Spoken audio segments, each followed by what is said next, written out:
Қайрат Сәтжановты шаршатып қойды, немесе басқа деп айта алмаймын. Халық айтса енді қалып айтпайды ғой. Мен сынды жақсы қабылдайтын адаммын. Егер ол дұрыс сын болса. Енді ол бүйтіп айтқанда дұрыс емес сындар әркім аузына келгенде былай айтқанда қатты айтып қойса, мен енді кешірім сұраймын ол адамдардан да. Желідегілер шулады ғой дегенім ғой. Енді бұндай ақпарат дұрыс ақпарат емес. Мен үй салып, мен өзім кішкентай кезден малды жақсы көретін адаммын. Мал шаруашылығы. Басын көтер, сен өте лайықсың, жақсы бокстасың. Күмістің өзі қайда жатыр? Тәжірибелі, 2021 әлем чемпионының өзін неғып алмадым дегендер де болды. Бірақ бұны бәрін уақыт көрсетеді. Қалай ма? Ауысады. Ауыссын, дәлелдесін, сондай мәселе тұрады. Ол енді бұл жерде әлем чемпион болды деп тікелей жаңа олимпиадаға барады деген әңгіме бізде жоқ. Ол ақшаның 30% менің жаттықтырушыма, жеке жаттықтырушыма беріледі. Қанша айта аламыз ба негізі? 200 мың доллар, иә? Қазақстан бокс федерациясы 100 мың доллар, үкімет 15 мың доллар береді. Осыны қалай көресіз? 30% ғой барлығының. 30% жаттықтырушы, одан кейін өзіңіз жеке қалғаны үй аласыздар ма деген ғой енді. Бұйырғанын көреміз ғой. Сөйтіп шетелдің тілінде жаңағы айтып жатыр, міне Мұхаммед Али сияқты мынау қандай өнер көрсетеді. Сол енді Айтжанов очень строг, но справедлив депті. Маған сол ұнап қалды.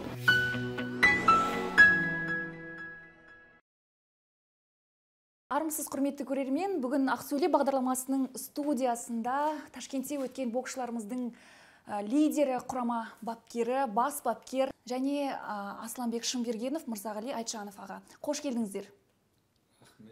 Көңіл күй қалай енді? Жеңістен кейінгі екінші күн, е? Жеңістің тәтті дәмін татып жатырық десек қателеспеймін. Неге десек, бүкіл қазақ қуанып жатыр. Сол елді қуантқанымызға біз қуанып жатырмыз. Бірден мен сұраққа көшейін. Ұлттық құраманың тізгінін енді ұстағаныңызға 4 ай болды.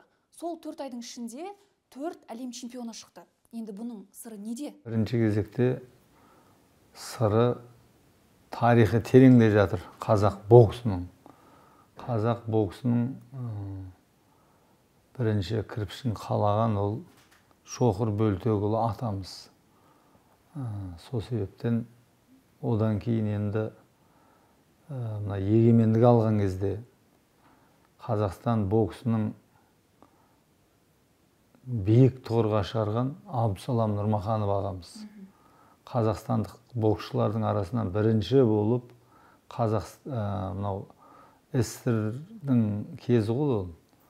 Сол кезде СССР-ге еңбегі сіңген спорт шебері атағын алған бірінші қазақ боксшысы. Ал кейіннен осы бас бапкер болып Қазақстан құрамасын егемендік команданы Атланта олимпиадасында 96 жылы алып барып өзі бастап дайындап бірінші алтынды соқ салып келген. Василий Жиров чемпион болған. Екінші орын Жұмадилов болған. Үшінші орындар Ермахан Ибраимов пен Болат Ниязымбет болған. Сөйтіп командалық есепте үшінші орын алған. Әлемдік деңгейге шығарған. Сол себептен жаңағы 4 ай қазақтың боксы бар, бұрыннан бар. Сол себептен қиын болған жоқ. Кем-кетіктер бар, соны жөндедік. Кезінде 9 жыл осы жұмысты басқардық, осы орында істедік. Ал енді ол кездегі қазір енді заман басқа ғой, 21-ші ғасыр. Сол себепті ғылыми топ болды. Соның барлығы былай айтқанда кейін керексіз болды ма? Көп жаңағы мамандардан айырылып қалдық. Мен келген кезде бірінші кезекте сол жұмысты жандандырдым. Ғылыми топтың жетекшісі өте білікті маман. Қазақстанда енді ондай мамандар жоқтың қасы. Ғалия Нұрбек қызын ұлттық құрамаға шақырдым. сол кісі бірігіп осы жұмысты атқардық. Дұрыс мынау күнтізбе жасадық, жылдық күнтізбе. Қайда баруымыз керек, қай жерде қандай оқу жаттығу жиын өткізу керек, қандай жарыс қатысу керек, соның бәрін дұрыс жасадық деп ойлаймын. Ал енді бүкіл Қазақстанның бапкерлерінің арқасы деп айтуға болады. Одан бөлек мемлекет басшысынан бастап спорт министрі, одан қалса бокс федерациясының президенті барлығы осы әлем чемпионатына бізге барлық жағдайды жасады. Тыңғылықты дайындалу, қай жерге барамыз, қай сборға бәріне қаражат бөлінді, дұрыс жағдай жасалды. Сол себептен біз спортшылар, бапкерлер осы жарыстан былай айтқанда нәтижесіз қайту бізге енді былай сын да болар еді, ұят та болар еді. Ал енді кейбір кезде әрине бабы мен бабы келмей жатқан кездер болды. Қаншама сынға ұшырады бокс. Бірақ қазақ боксы елде бар екенін, тарихы тереңде, мықты бапкерлер бар екенін білдіріп, талантты спортшылар бар екенін осы әлем чемпионаты көрсетті деп ойлаймын. Сол себептен біз сол кем-кетікті жөндеп, тыңғылықты, сапалы, дұрыс дайындалып бардық. Соның арқасында осындай үлкен нәтиже болды. Аға, сіз былтыр осы Қазақстан құрамасының бас бапкері болмай тұрған кезде шет елден жақсы ұсыныс түскен екен. Қомақты қаржы ұсынған, оны біз білеміз.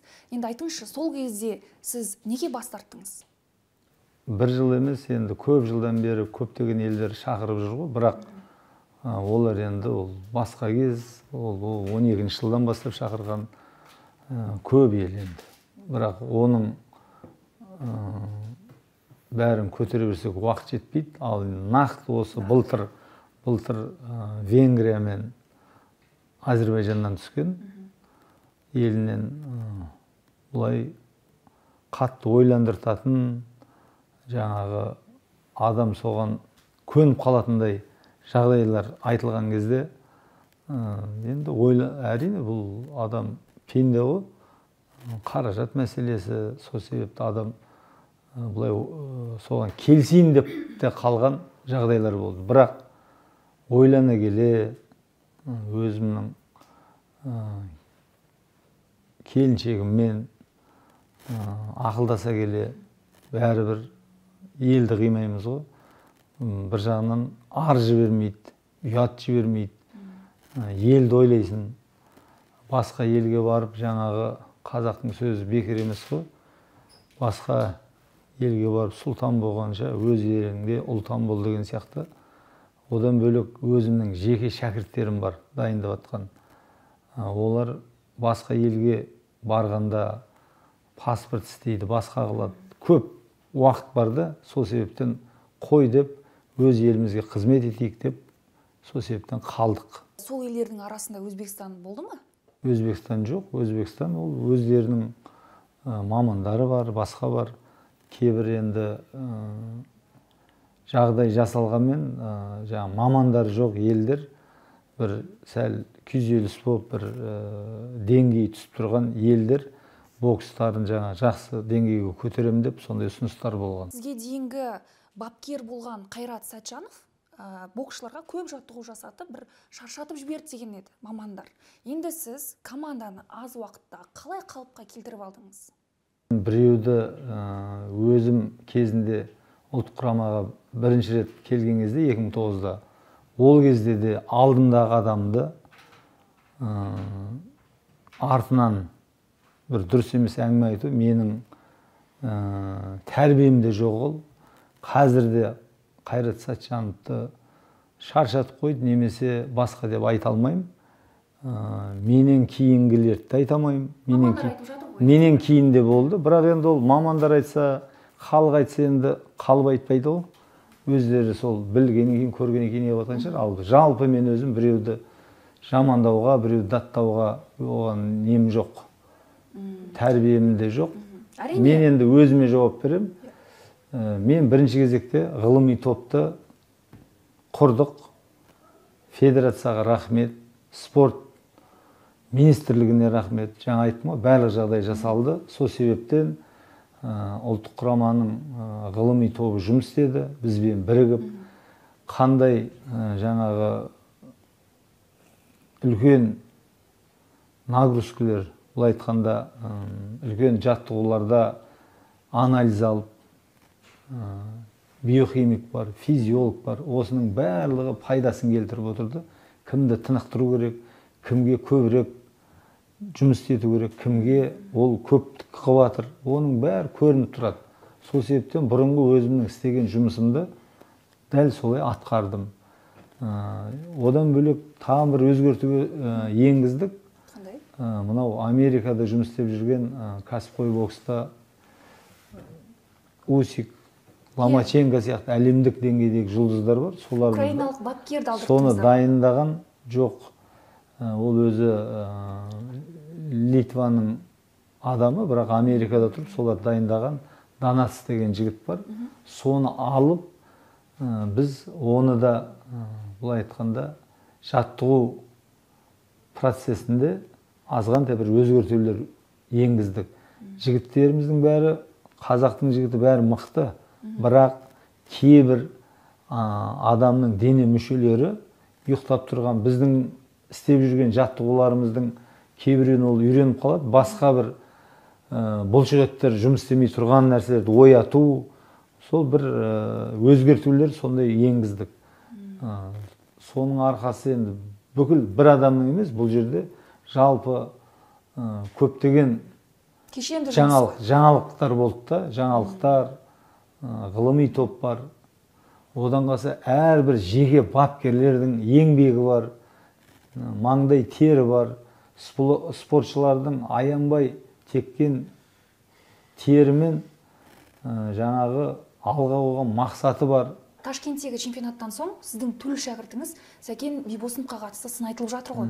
Енді сол сынды сіз қалай қабылдадыңыз? Мен сынды жақсы қабылдайтын адаммын. Балаңыз егер ол дұрыс сын болса. Енді ол бүйтіп айтқанда дұрыс емес сындар, әркім аузына келгенде, былай айтқанда қатты айтып қойсам, енді кешірім сұраймын ол адамдардан да. Әр нәрсені ауызға келді деп оттай берсе, ол дұрыс болмайды.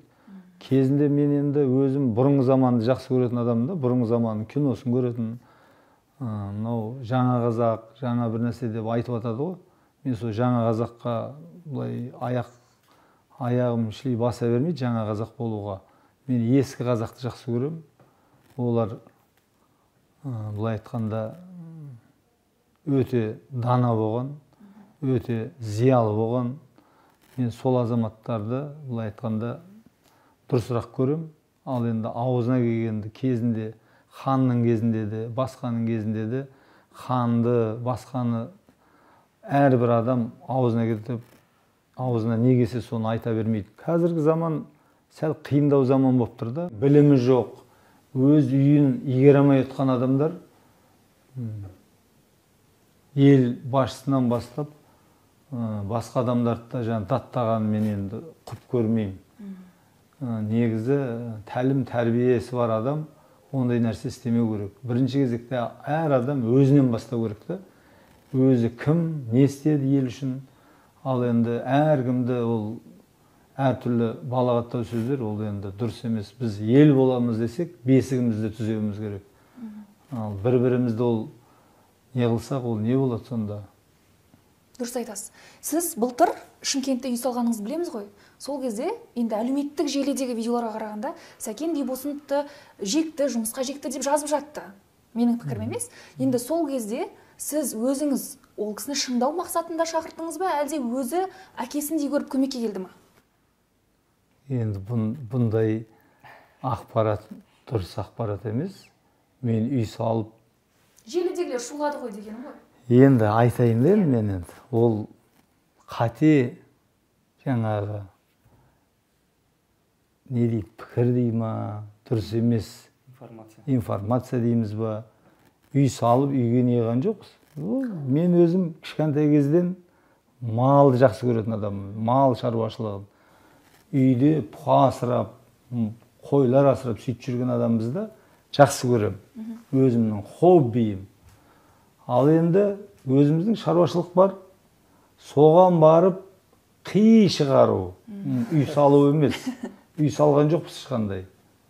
Үйіміз бар, Аллаға шүкір. Ата-анамыздың қара шаңырағында сол үйде тұрамыз. Үй салған жоқпыз. Өзі көмекке келді ма сол кезде? Мен енді айтайын енді ол ешқандай үй, бұл қате ғой уже. Әрине. Менің айтайын деген асар деген бар Иә. қазақшылықта. Одан бөлек енді үйдің жұмысы ол шөп жинау, шөп ору, жаңағы малағы бар, қиы бар, соны шығару. Оның бар қара жұмыс. Біздің спортшыларға сол керек болып тұр.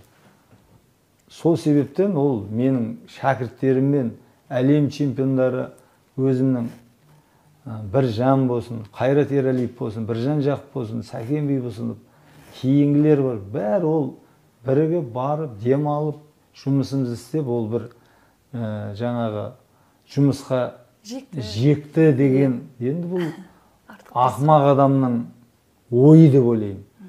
Енді біз кезінде ауылда тұрдық. Әрбір үйде шөп түсіріп жатыр, сабан түсіріп жатыр, барып соны кірісеміз.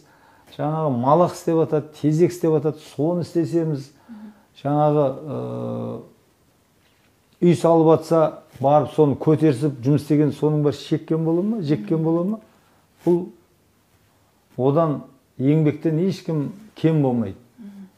Одан мықты болады. Әңгімені бокс тақырыбына бұрсақ, финалға шыққан 5 жігіттің ішінде бір жігіт күміс алды ғой, Дулат Бекбауов.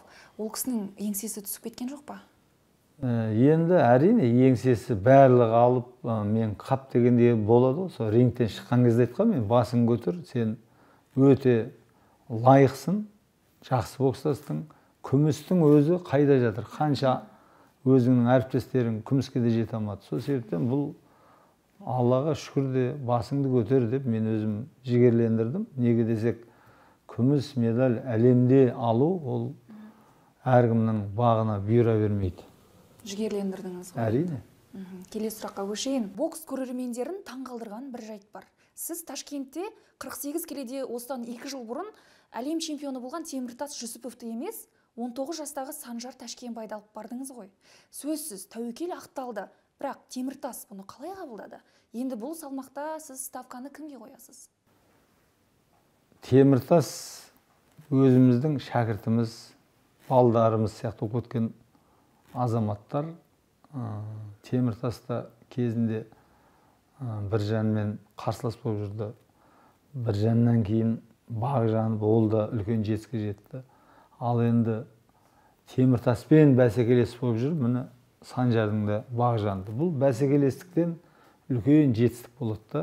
Сол себептен бұл екеуінің арасында таңдау өте қиын болды. Тәжірибелі 2021 әлем чемпионының өзін неғып алмадың дегендер де болды. Бірақ былтырғы Азия чемпионатын Санжар ұтып алғаннан кейін мен байқадым. Одан кейін оған үміт арттық, үміт ақтарды. Ал енді кет бара жатқан кезде арқасынан қағып, Теміртасқа да былай айтқанда еңсеңді түсірме. Енді дәл қазіргі кезде мынау Санжар дұрыс болып тұр деп айттым. Ол иә ағай дұрыс деп не қылды, ол оған қапа болған жоқ. Қапа болса, оның бапкері сәл қапа болғандай сын танытты. Бірақ мен Теміртас қапа болды деп ойламаймын. Неге десек, ол өзі біледі. Біз дұрыс таңдау істейтінімізді. Неге десек, бірінші кезекте менің өзімнің бас бапкер ретінде ұстанымым елдің намысын қорғайтын осындай үлкен жарыста ең мықтылар бар керек. Дәл біздің көзімізге көрінгені кім? Бір жігіттен осы жерде қателеспедік деп ойлаймын. Бүкіл 13 боксшы, сол лайықты 13 боксшы барды. Қызықтың көкесі енді басталатын сияқты ғой. Өйткені Олимпиадаға енген 52 және 57 келі салмақта бәсеке өте жоғары. Олимпиадаға іріктеуде Санжар, Сәкен, Махмұт және серіктер қай салмақта болады? Одан кейін Теміртас және бар. ротация қалай болмақ? Бұны бәрін уақыт көрсетеді. Бұны халық айтады, басқа айтады. Бәрі уақыт. Жаттығулар бар. Одан бөлек әрқайсының бүйтіп таразға тартамыз. Жаттығу кезінде, жаттығуға дейін. Одан кейін жарыстар бар. Қай жарыста дұрыс әлемдік деңгейдегі мықтылармен ұтады, оның бәрі байқалады. Олимпиада немесе әлем чемпионаты үйде болмайды ғой, бір-бірімен. Басқа адамдармен болады. Сол себептен сол басқалармен қалай бокстасады бұлар, сол да қаралады. Сол себепті мен кейбір кезде біз үшін бұл бапкерлердің жұмысына басқа адамдар шешіп бүйтеді, үйтеді деп қойғанда мен аң-таң болып қаламын кейбір кезде. Сол жаңа айтқанымдай ғой, әркім өзінің ісімен айналысса жақсы болар еді да. Кеше Ташкентте атау салған жігіттердің салмағы Олимпиадада жоқ қой кейбіреуінің. Кейбіреу жоқ, 48, 54 жоқ. Қалай ма? Ауысады. Ауыссын, дәлелдесін, сондай мәселе тұрады. Ол енді бұл жерде әлем чемпион болды деп тікелей жаңа Олимпиадаға барады деген әңгіме бізде жоқ. Әр салмақта бәсекелестік бар. Сол себептен әлі уақыт бар. Сол үшін бұны ұлттық құраманың бапкерлері шешеді. Асланбек мырза, ұзақ жыл ұлттық құрамада басқа боксшылардың тасасында жүрді дейді. Сіздің салмағыңызда Данияр Елеусінов болды. Одан кейін Данияр кәсіпқой боксқа кеткен соң бұл салмақта Абылайхан Жүсіпов жүрді, иә? Сіздің күніңіз енді туды деп айтуға бола ма? Және бұл күнді ұзақ күттіңіз бе? Иә, Данияр ағамыз Олимпиадаға барды. Данияр ағамыз өте мықты боксшы. Одан кейін Абылайхан келді. Абылайхан бауырымыз да өте мықты боксшы. Енді сыртта жақсы бокстасып жүрді. Жаттықтырушылар бәрі соны таңдады. Соны таңдағаннан кейін сол барды Олимпиадаға лицензияға барды. Ең бірінші лицензия алып алды. Олимпиадаға барды. Енді өкінішке орай Олимпиададан орын ала алмай қалды.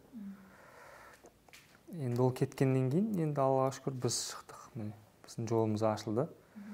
Менің уақытым енді келген сияқты деп өзім ойлаймын.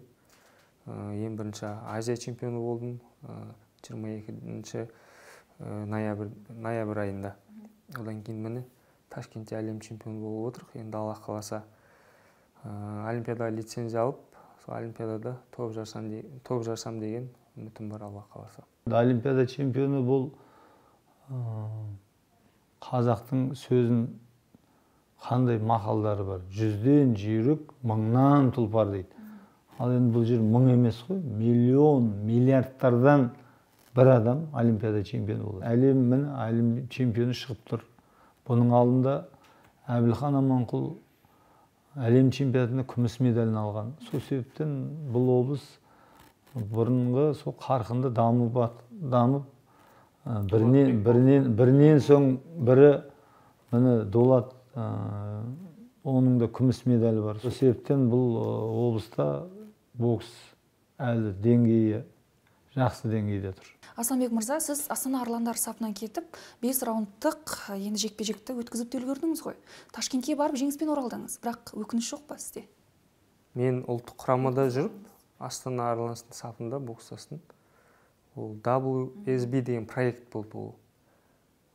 Ол жабылды. Біз ұлттық құрамада қайта келдік. Қайта келген жоқпыз, жүре бердік былай айтқанда.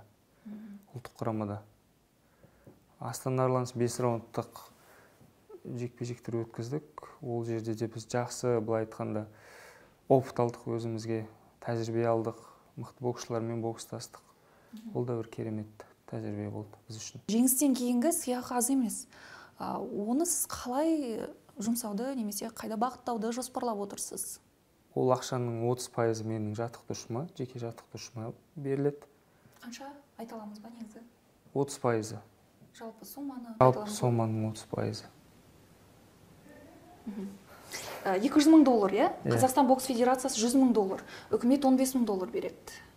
Осыны қалай бөлесіздер? 30% ол барлығының. 30% жаттықтырушы, одан кейін өзіңіз жеке қалған үй аласыздар ма деген ғой енді. Бұйырғанын көреміз ғой. Ата-анама жұмсаймын, отбасыма, бала-шағама деген сияқты. Басқа бірнеше ұлттық құраманың бас бапкері қазақтар, қазақ бапкерінің ішінде қайсы табысты нәтиже көрсетіп жүр? Қанша дегенмен әріптестеріңіздің жұмысын білесіз ғой, бақылайсыз ғой. Болат Ниязымбетов деген ініміз өзімен бірге командалас болған, олимпиаданың қола жүлдегері, көптеген елдерде істеп шықты. Иракқа барып, Ирактың боксын көтерді. Азия чемпионатында бір 2 медаль алды. Одан бөлек Кореяға барып, әлем чемпионатының қола жүлдегерін дайындады. Күміс медалисын дайындады. Одан бөлек Венгрияға барды, қазір Сербияда істеп жатыр.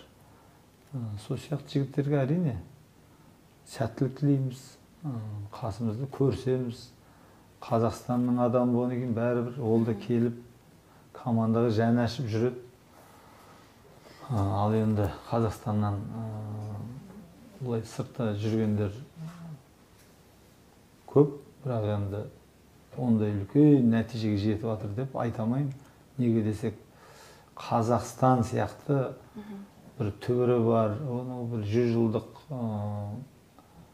несі бар, бір дәстүрі бар деп айтамаймын. Сол себептен кейбір жерге барғанмен олардың боксшылары мықты болмай, жаңа қазақ бокс мектебі дейді, сол сияқты бір қаланбағаннан кейін оны шығару қиындау болып жатыр да.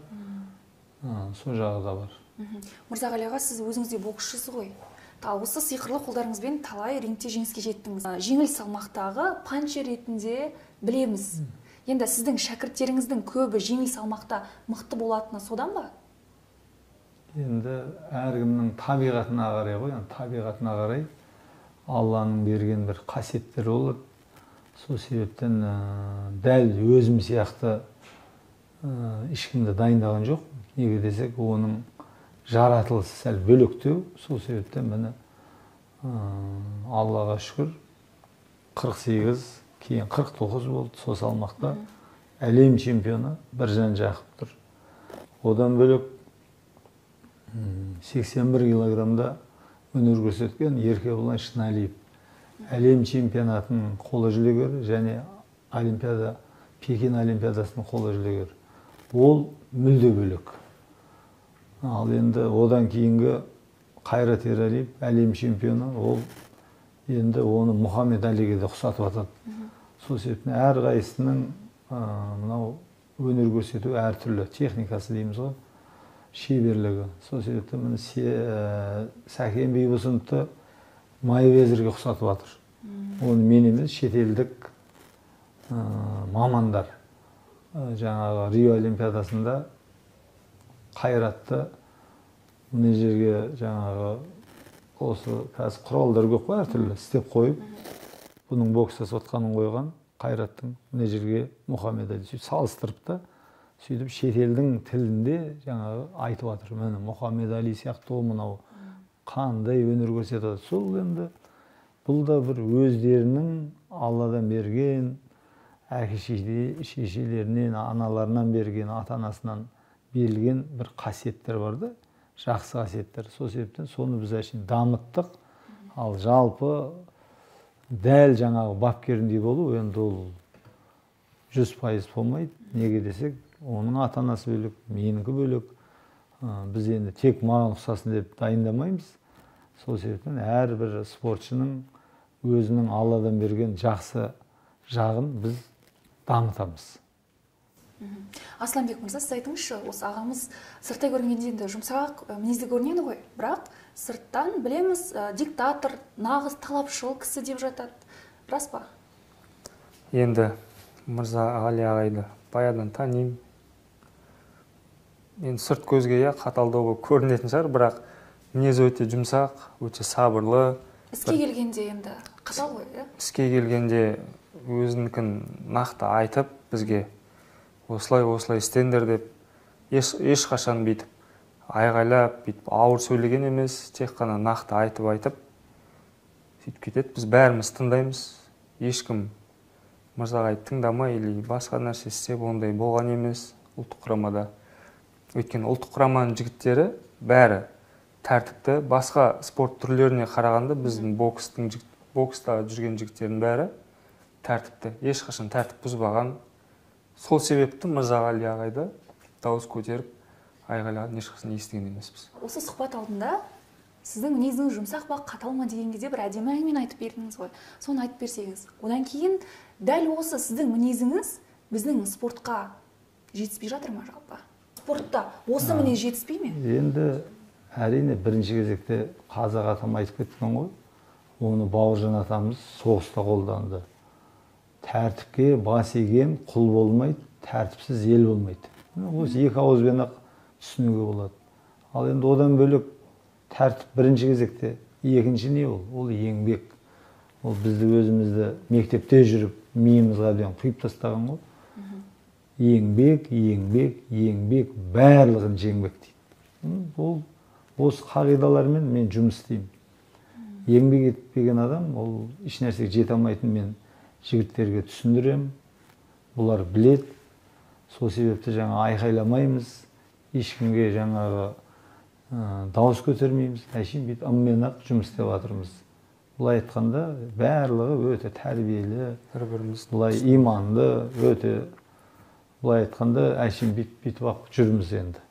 Енді Аллаға шүкір, біз енді сондай деңгейге жеткеннен кейін сондай оңай болып жатқан шығар маған. Ал енді мен енді өзім айғайлап немесе біреуді нұқып ондайым жоқ. Жігіттердің барлығы әшейін ыммен түсінеді.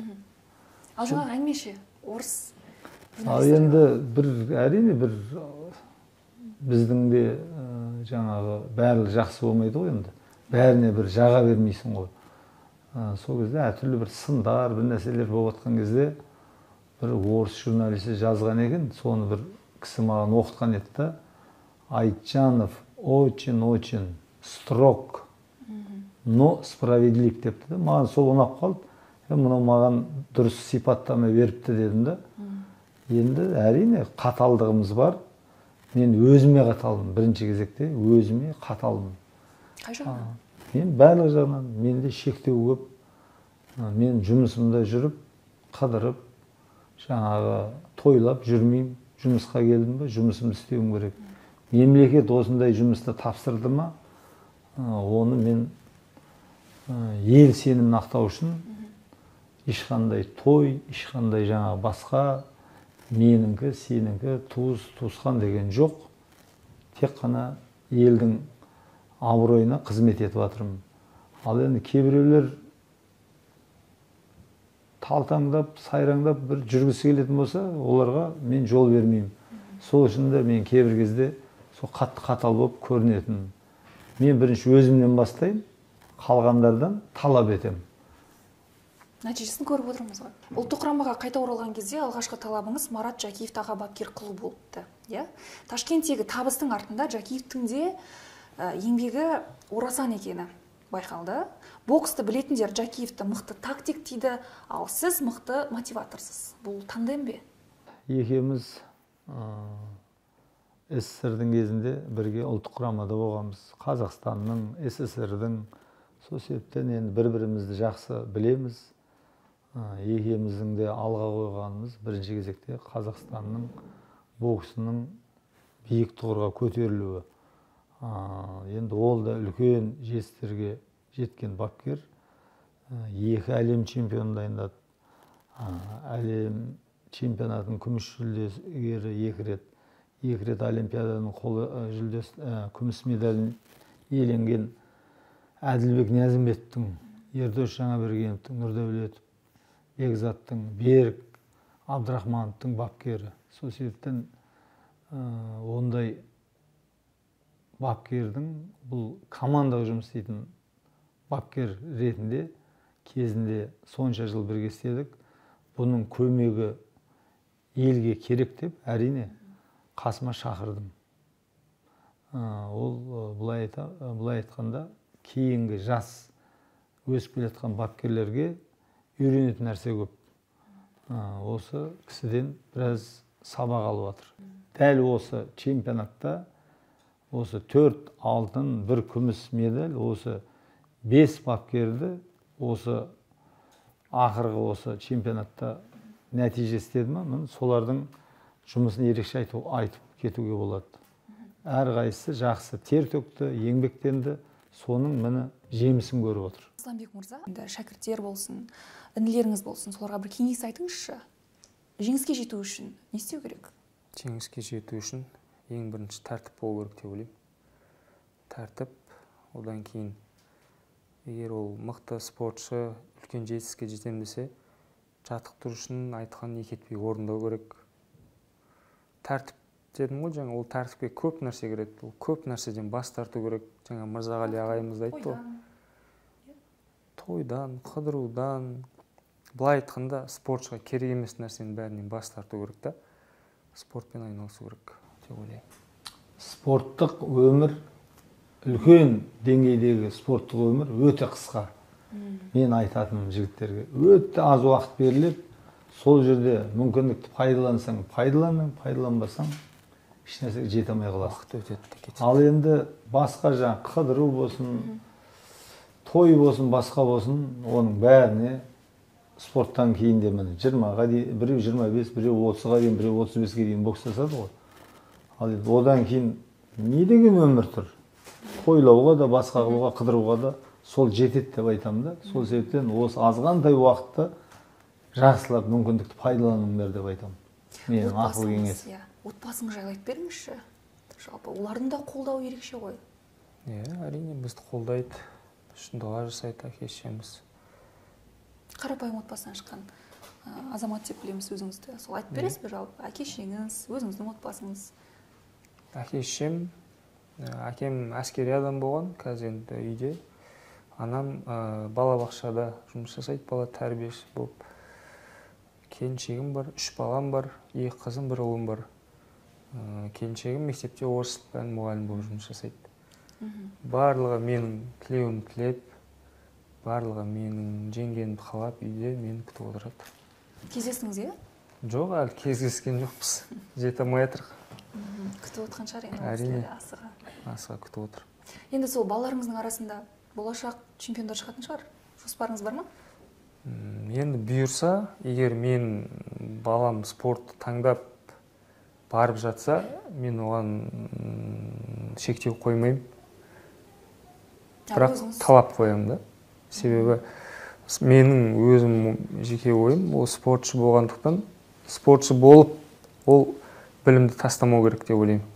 Спортшы білімді болу керек деп ойлаймын. Аға, осы жерде сізге бір сұрақ қойып жіберейінші. Санжар Ташкенбай оқудан шығып қалған екен. Оған қатысты қандай ойдасыз?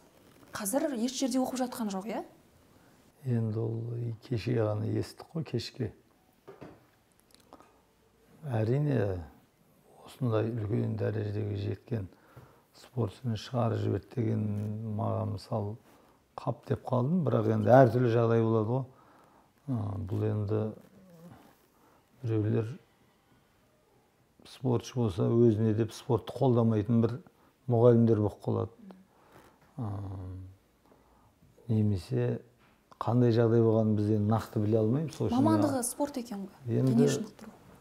Кейбіреулер енді қатты талапшыл болады ғой, мұғалімдер. Сабаққа келіп, ол сені жарысың, басқаң мені ойландырмайды деп.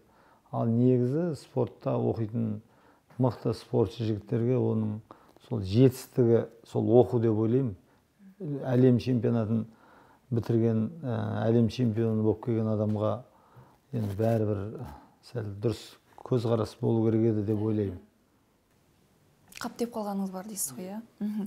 Ташкентте жалпы 7 қазақ финалға шықты. Оның бір Тоқтарбек Таңатхан, иә? Тағы бірі Өзбекстан атынан шыққан Руслан Абдуллаев. Руслан туралы айтайықшы. Кезінде Қазақстанға келіп, тарихи отанның атынан шыққысы келген. Тіпті жастар арасында чемпионатқа қатысып үлгерген. Неге сонда Русланның талантын ешкім байқамады? Әлде басқаша болды ма? Енді ол жастар арасында ма жүрді ғой, біз ересектерде жүргеннен байқамағанбыз. Сол жердегі бапкерлер байқамады ма? Мен оны ересектер өткенде ғана байқадым, былтыр. Сол әңгімені естіп, деп қалдық. Ал енді оны көп адам кімнен не шығатынын көре бермейтін жағдай ғой ол. Ал енді мықты бапкерлер болса, байқар еді, солардың алдына келсе, сол себептен оны уақыт қой енді, уақыт келе бұл қазір Өзбекстанның бірінші нөмірі болып, Азияны ұтты, қазір міне әлемді ұтты. Енді содан кейін бұл әңгіме болып жатыр. Егер ол келіп кетіп жүрсе, онда ешкім оны мән бермес еді. Ол оның еңбек қорлығы, алға қойған мақсаты, соның арқасында міне көзге түсіп жатыр. Жақсы, соңғы сұрағымды қояйын онда. Осы Руслан Абдуллаевқа қатысты. Енді осы қарқынмен кете берсек, Парижде атой салатын сияқты ғой. Енді салса қуанамыз. Енді Ташкентте ешкімді қарсылас көрмеді. Екі кездесуін мерзімнен бұрын жеңгенін білеміз. Қазақстанда Русланға қарсы төтеп беретін кім бар? Уақыт еншісіне қалдырамыз бұны да. Қазақта енді боксшылар көп, әйтеуір біреуі шығар, Алла қаласа. Ал енді мынау осы әлем чемпионатында үйінде отырып, тақымын қысып, бүкіл қазақ боксшыларына жанкүйер болған халқымызға үлкен алғысымызды айтамыз. Алла қаласа, осы алдағы Азия ойындары, Олимпиада ойындарында да еліміздің көк туын желбіретіп, әнұраны шырқатып, қазақ боксшылары жанкүйерлерін қуантады деген үміттеміз. Сондай болу үшін аянбай тер төгеміз. Рахмет барша жанкүйерлерге. Азия чемпионатында бізде қолдау көрсеткен, сол Ташкенттегі бізге келіп, Ташкентке келіп бізге қолдау көрсеткен барша қазақстандықтарға үлкен рахмет айтқым келеді. Алла қаласа Азия ойындарында, Олимпиада ойындарында топ жарып, елімізді қуантуға бар күшімізді саламыз. Рахмет. Сіздерге жеңіс тілеймін. Олимпиадада еліміздің көк туын желбірете беріңіздер. Аға, осындай тығыз уақытта уақыт тауып келгендеріңізге алғысым шексіз. Құрметті көрермен, осымен сұхбатымыз аяқталды. Сау болыңыздар.